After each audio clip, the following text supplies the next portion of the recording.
So just run through this, where to save, and then if you have any question, we're going to take questions. And if you don't have question, me, I will question you.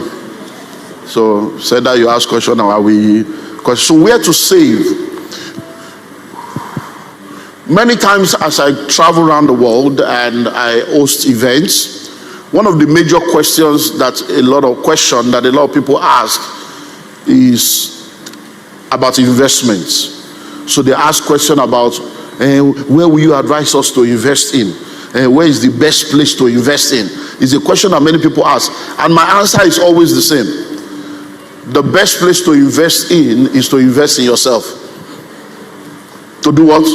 To invest in yourself.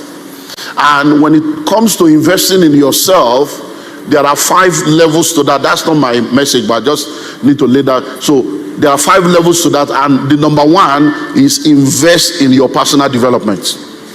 Invest in your personal development. A lot of people, because of lack of understanding of the way things work, especially in the world of finances and even in different aspects of life, I've taught you in this house over and over again that being comes before doing, and doing comes before having.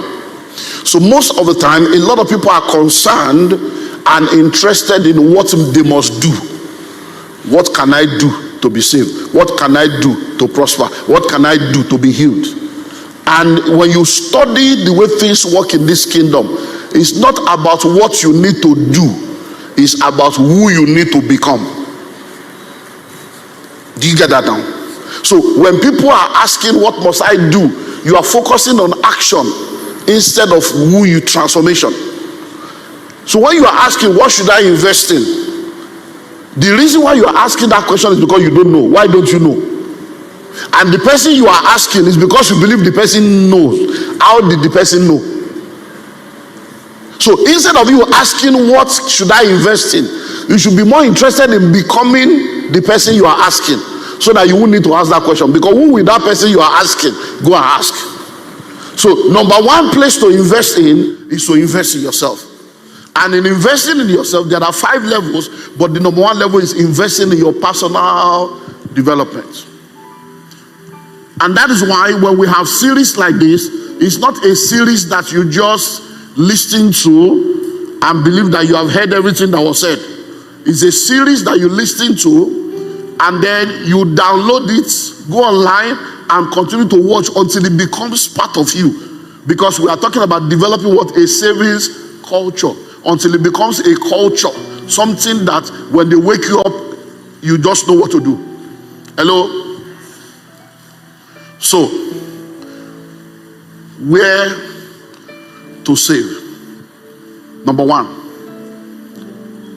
savings account. That's why it's called a savings account. And if you have followed this series, I have told you that savings is not an investment. Hope you remember. But savings is required for investment. Why is savings not an investment?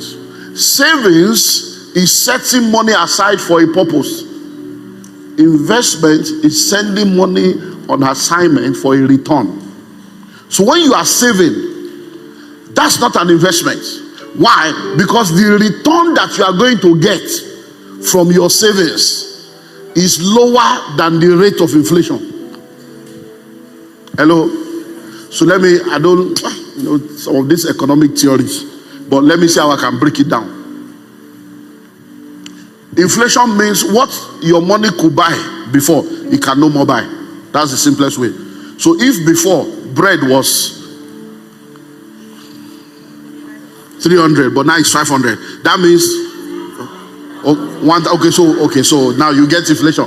So if bread before was 300 or 500, but now it's 1,000, it means that when you add 1,000, you could buy 2 bread, but now you can only buy 1. So that's inflation. That means your 1,000 is becoming useless in your hand. A crate of egg was 750, but now it's like how much? 3,000. So it means that when you have 3,000, you could buy 4 crates before, but now you can only buy 1. So if you have saved that 3,000, that 3,000 is saved, but it's becoming useless. That's why it's not an investment.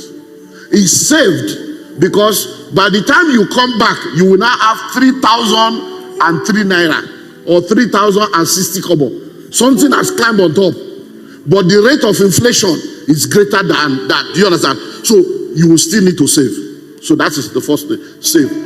So there are savings accounts that exist in different banks for different purposes with different return.